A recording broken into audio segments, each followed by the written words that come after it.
ગુજરાતની જનતાને લોકતાંત્રિક આવાજના રાષ્ટ્રીય સંયોજક રજનીશ સિંહ તોમર તરફથી પ્રેમભર્યા નમસ્કાર। આજે મારું ઇન્ટરવ્યૂ લોકતાંત્રિક આવાજના રાષ્ટ્રીય મહાસચિવ જીયા હિન્દુસ્તાની સાથે રહ્યું।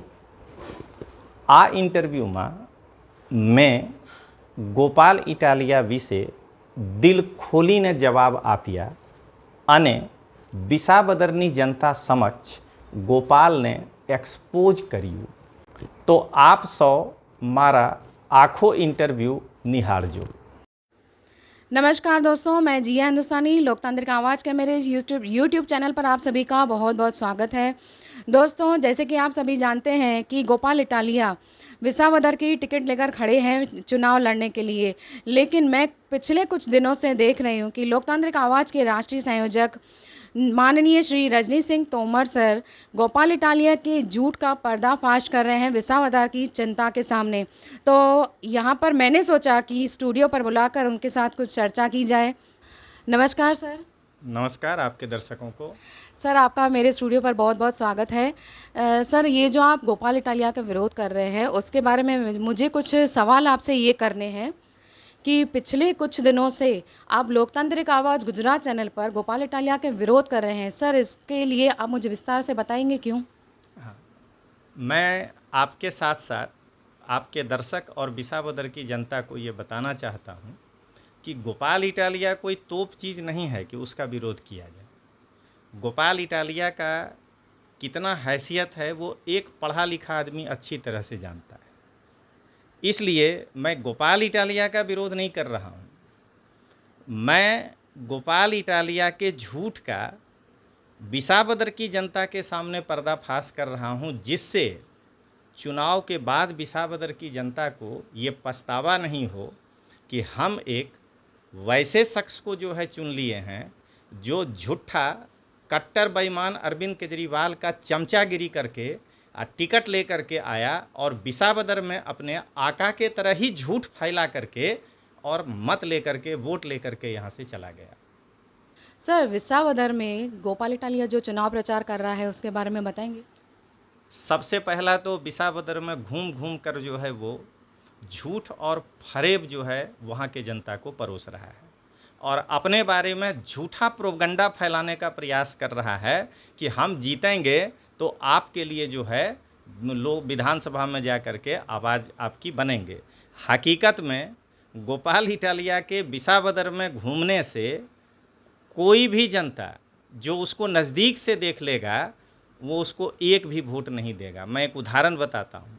मैं जिस दिन सबसे पहला दिन गोपाल इटालिया के ऊपर प्रहार किया था तो एक उसी का करीबी थे, वो कार्यकर्ता हमको फ़ोन किए और बोले कि आप इस तरह से क्यों बोल रहे हैं। मैंने उनको विस्तार से समझाया और गोपाल इटालिया के चरित्र को उजागर किया। आपको जान के आश्चर्य होगा कि परसों उसी कार्यकर्ता का फ़ोन मेरे पास आया कि साहेब 10 दिन में हूँ ओळखी गयो कि गोपाल इटालिया केवा मानस छे और मैं आम आदमी पार्टी छोड़ के कांग्रेस ज्वाइन कर लिया हूँ। लेकिन सर, मैंने तो सुना है कई लोग मतलब ऐसा कह रहे हैं कि गोपाल इटालिया की सभा में तो बहुत भारी भीड़ आ रही है। नहीं, कौन लोग कह रहे हैं? चैनल वाले कह रहे हैं या लोग कह रहे हैं? आप एक बार खुलासा करिए। सर, कई लोग से मेरा मतलब ये था कि कई चैनल वाले कह रहे हैं। हाँ, अब आप सही जगह पे आए। एक्चुअली गुजरात में 3 यूट्यूबर है जिसका दाना पानी ही गोपाल इटालिया से चलता है।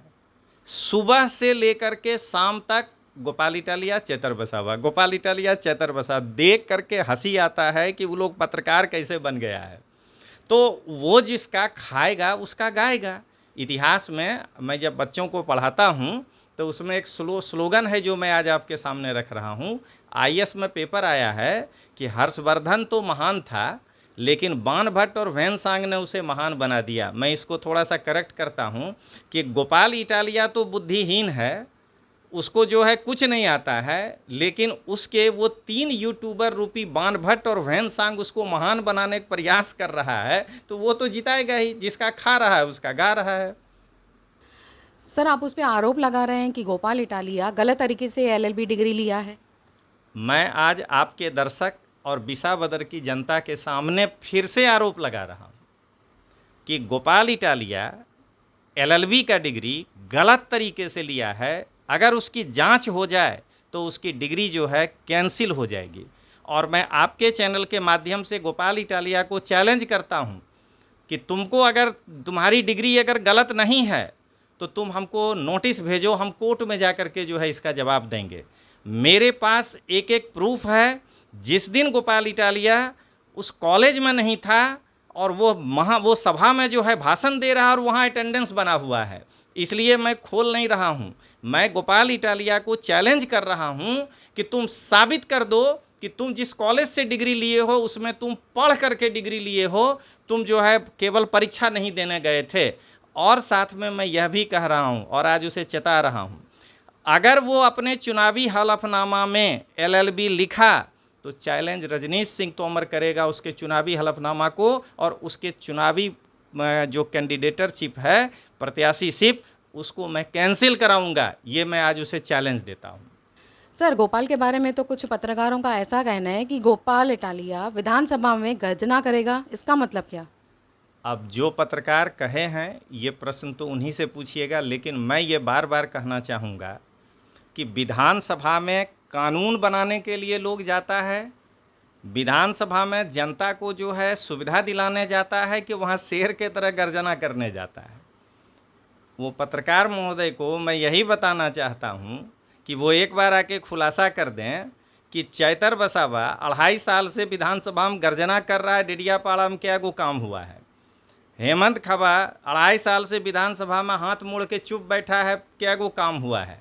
तो विसावदर की जनता को सबसे पहले यही समझना है कि अगर आप एक आम आदमी पार्टी से गोपाल इटालिया को भेज ही देंगे विधानसभा में, तो वो 5-4 आदमी मिल के विधानसभा में कौन सा काम आपका करवा लेगा।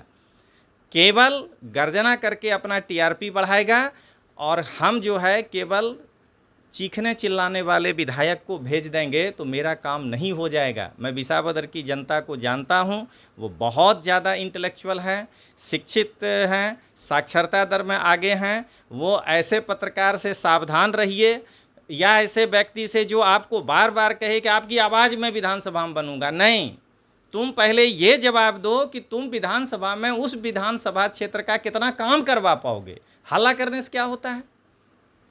अच्छा सर, मैंने सुना है कि गोपाल ने वेदना की डायरी बनाई है, तो उसके बारे में कुछ बताएंगे सर? हाँ बिल्कुल बताएंगे। वेदना की डायरी गोपाल का वैसे ही विसावदर के जनता के साथ छलावा है जैसे 2022 के चुनाव में गारंटी कार्ड बेच रहा था वो। जरा गोपाल बताए कि जो गारंटी कार्ड वो बेचा था, उस गारंटी कार्ड का क्या वो काम करवा पाया है 2.5 साल में। जो गारंटी कार्ड वो कतारगाम के जनता को दिया था, उसमें से कितने कामों के लिए वो सड़क पर बैठा है। ये वेदना की डायरी नहीं है, ये जनता को भड़काने वाली डायरी है। जनता की वेदना को महसूस किया जाता है। जब हम सड़क पर उतरेंगे ना, तो सड़क देख के समझ जाएंगे कि जनता की ये वेदना है। वेदना की डायरी बनाने का मतलब 2 ही है, या तो गोपाल इटालिया मंद बुद्धि है, उसको याद नहीं रहता है कि जनता का क्या समस्या है, तो वो डायरी बना के झूठे घूम रहा है। या तो दूसरा, गोपाल इटालिया जिस तरह से 2022 में कतारगाम के जनता को गारंटी का कार्ड देकर ठगा, बाद में गया नहीं, वैसे ही वेदना का डायरी बना के चुनाव हारने के बाद उसको शत्रुंजय नदी में डाल करके अब फिर कतारगाम भाग जाएगा। सर, वेदना की डायरी के बारे में तो अच्छा बता दिया सर आपने, लेकिन अंत में एक लास्ट सवाल आपसे ये करना चाहूँगी कि विसावदर की जनता को आप क्या संदेश देना चाहेंगे सर? हाँ, मैं विसावदर की जनता को यही संदेश देना चाहूँगा कि मैं फिर से बोल रहा हूँ, मैं विसावदर की जनता को यही संदेश देना चाहूँगा कि झूठा कट्टर बेईमान अरविंद केजरीवाल का चमचागिरी करके टिकट लाया जा सकता है, लेकिन वोट तो विसावदर की जनता को ही देना है। इसलिए विसावदर की जनता, एक बार खुले मन से आप ये सोचिएगा कि आपके लिए केवल वेदना की डायरी बना के नाटक करने वाला नेता आपको चाहिए, कि जो आपके लिए ज़मीन पर उतर कर काम करे। मैं विसावदर की जनता को अंत में यही कहना चाहता हूँ कि लोकतांत्रिक आवाज़ समर्थित एक अपक्ष उम्मीदवार भी है, एक बार उस कैंडिडेट को भी देखिएगा, नारीग्रा भरत भाई प्रजापति। मैं गारंटी ले रहा हूँ, मैं चुनाव लड़ रहा हूँ, ये समझ लीजिए आप एक तरह से।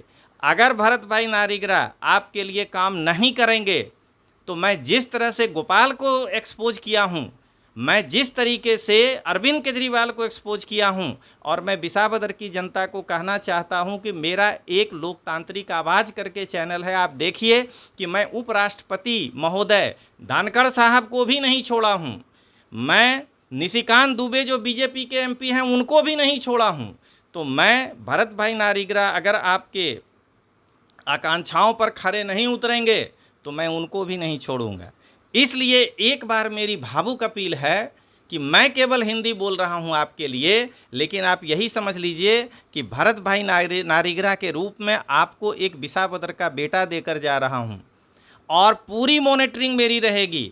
और मैं आपको वादा करता हूं कि विधानसभा में हल्ला हंगामा मैं नहीं करवाऊंगा, मैं आपका काम करवाऊंगा। आपके जो मुद्दे हैं इको जोन से रिलेटेड सब, वो मैं आपका कॉज सॉल्व करवाऊंगा, ये मैं आपको वचन देता हूं। और इसी के साथ मैं एक बार अंत में फिर कहना चाहूँगा कि आप लोकतांत्रिक आवाज़ समर्थित अपक्ष उम्मीदवार भरत भाई नारिगरा को अपना एक लखिया मत दे करके विजय बनाएं।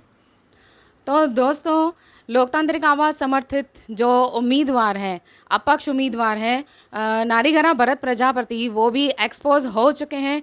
तो हमारे जो राष्ट्रीय संयोजक, लोकतांत्रिक आवाज़ के राष्ट्रीय संयोजक माननीय श्री रजनीश सिंह तोमर जी के अपील आज इस स्टूडियो से पूरी तरह से सभी जनता को, सभी मेरे दर्शकों को हो चुकी है। उसी को वोट दें और वहाँ पर प्रचार करने हम भी ज़रूर आएंगे। तो मिलते हैं अगले वीडियो में, तब तक के लिए जिया हिंदुस्तानी आपसे इजाज़त चाहेगी। जय हिंद, जय हिंदुस्तान।